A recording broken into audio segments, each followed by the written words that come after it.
Hello guys, good morning and welcome back to Babu and Mommy's vlog. আজি মই কটৰি চাটৰ recipe এটা লৈ আহিছো। ভিডিওটো স্কিপ নকৰাকৈ শেষলৈকে চাব মইনো কেনেকৈ বনালো। বলকচোন পাকঘৰলৈ যাওঁ।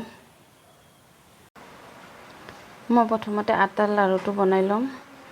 তাৰ কাৰণে মই অলপমান 2 কাপ ময়দা লৈছো, অলপমান নিমখ, তাৰ পিছত অলপমান ৰিফাইন তেল লৈছো।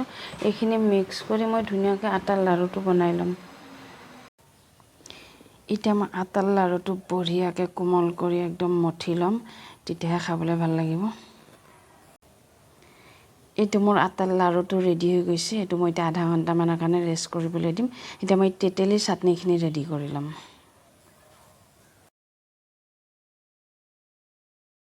এতিয়া মই তেতেলী আৰু গুড়ৰ খট্টা মিঠা চাটনিখন ৰেডি কৰি ল'ম। মই ইয়াতে 50 গ্ৰাম তেতেলী তিয়াই থৈ দিছিলোঁ। এতিয়া এইখিনি হাতেদি খচি জাবৰ আৰু গুটিবোৰ মই বেলেগ কৰি ল'ম। তাৰপিছত মই গুড়ৰ লগত লগ কৰি এইখিনি গৰম কৰিম। এতিয়া মই এই জাবৰ আৰু গুটিবিলাক এনেকৈ চেপি লৈ পেলাই দিম। তাৰপিছত গুটি বহুত ওলাইছে এইবিলাক। তাৰপিছত মই এতিয়া এইখিনি বস্তু ধুনীয়াকৈ চেকনিদি চেকি ল'ম। মোৰ চেকনিখন অলপমান সৰু হৈছে, সেইকাৰণে অলপমান অসুবিধা হৈছে চেকাত। এতিয়া মই গেছটো জ্বলাই দি তাৰ পৰা ননষ্টিক কেৰাহীখন বহাই দিছোঁ। এখন অলপমান গৰম হ'লে মই অলপমান ৰিফাইন তেল দি তাৰপিছত তেতেলীখিনি আৰু গুড়খিনি দি গৰম কৰি অলপমান ডাঠ হোৱালৈকে মই গৰম কৰি থাকিম। মোৰ তেলখিনি গৰম হৈ গৈছে। ইয়াতে 2টামান জীৰা দি পেলাই মই তেতেলীৰ পানীখিনি ইয়াতে ঢালি দিম।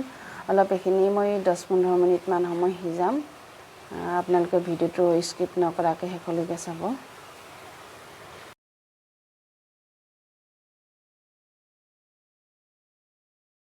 মোৰ তেতেলীখিনি উতলা আৰম্ভ হৈ গৈছে। এতিয়া অলপমান কালাৰটো অলপমান সলনি হৈছে। এতিয়া ইয়াতে মই অলপমান জীৰা পাউডাৰ আৰু অলপমান কাশ্মীৰী মিৰ্চি ঢালি দিম, তেতিয়া কালাৰটো ধুনীয়া হ'ব দেখিবলৈ। তাৰপিছত মই ইয়াতে 50 গ্ৰাম তেতেলী লৈছিলোঁ। 50 গ্ৰাম তেতেলীত মই 50 গ্ৰাম গুড় ঢালি দিম।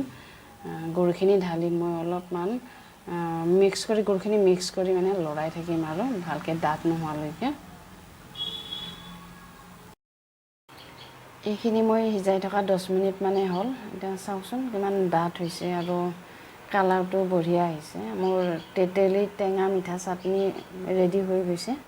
এতিয়া মই এইখিনি বাতি এটাত নমাই ঠাণ্ডা হ'বলৈ দিম।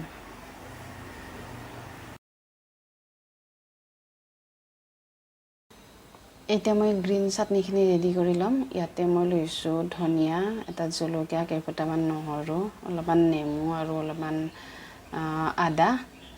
এইখিনি এতিয়া মই ধুনীয়াকৈ মিক্সিটোত পিচি ল'ম। ইয়াতে মই নেমুখিনি চেপি দিম, তাৰপাছতে অলপমান ভুজিয়াও দিম, অলপমান নিমখ আৰু চাট মছলাও দিম। এনেকৈ মই ধুনীয়াকৈ এইখিনি পিচি ল'ম এতিয়া মিক্সিত। এয়া মোৰ গ্ৰীণ চাটনি ৰেডি হৈ গ'ল। এতিয়া মই ধুনীয়াকৈ ৰুটিকেইখন বেলি ল'ম, লৈ তাৰে পাছত এটা এটাকৈ বাতিকেইটা বনাম।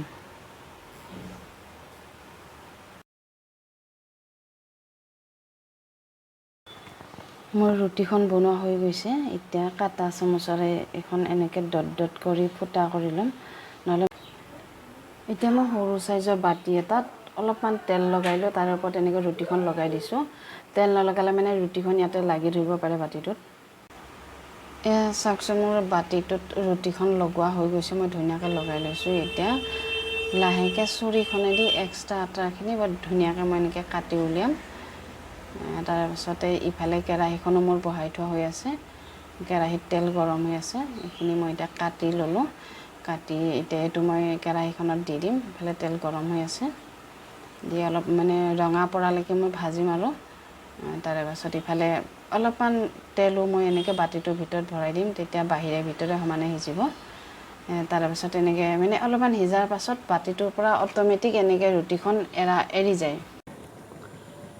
এইটো চাওকচোন, সিজি অহাৰ লগে লগে বাতিটোৰ পৰা একেবাৰে এৰি গৈছে।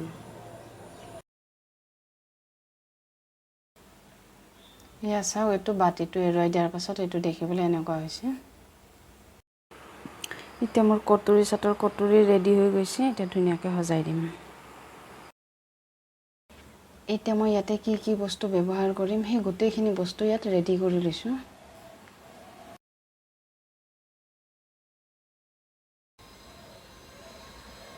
এতিয়া মই এনেকৈ গোটেইখিনি বস্তু বাতিকেইটা সজাই লৈছোঁ তাৰপিছত ইয়াতে আলু আৰু কাবুলি বুট আছে এইখিনি মই ধুনীয়াকৈ চব বস্তু মিক্স কৰি ল'ম ইয়াতে সেইখিনি হৈছে তেতেলী টেঙা মিঠা চাটনিখিনি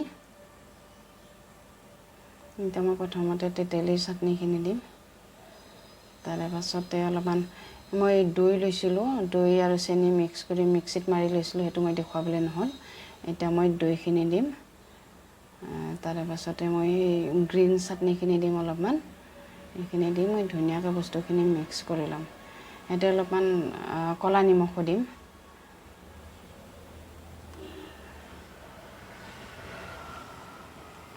বস্তুখিনি মই ধুনীয়াকৈ মিক্স কৰি ল'ম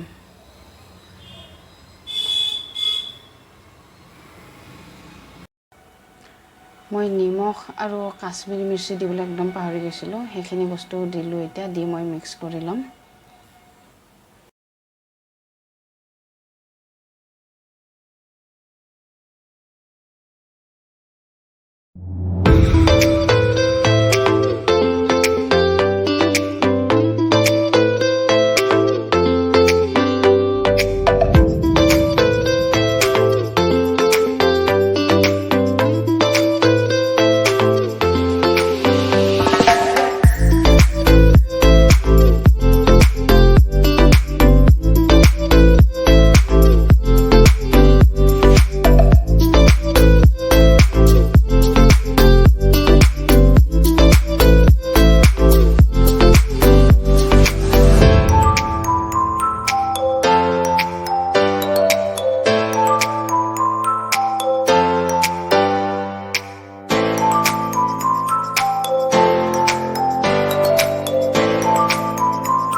এটোৱে আছিল মোৰ কটৰি চাটৰ ৰেচিপিটো ভিডিওটো কেনেকুৱা পালে লাইক কমেন্ট কৰি জনাব আৰু শেষলৈকে চোৱাৰ বাবে বহুত বহুত ধন্যবাদ চেনেলটো সাবস্ক্ৰাইব কৰিবলৈ নেপাহৰিবা লগতে বেল আইকনটো দবাই দিব ন তেতিয়াহে আকৌ নটিফিকেশন বিলাক পাই থাকিব নতুন এটা ভিডিও লৈ আহি আছো আকৌ তেতিয়ালৈকে ধন্যবাদ বাই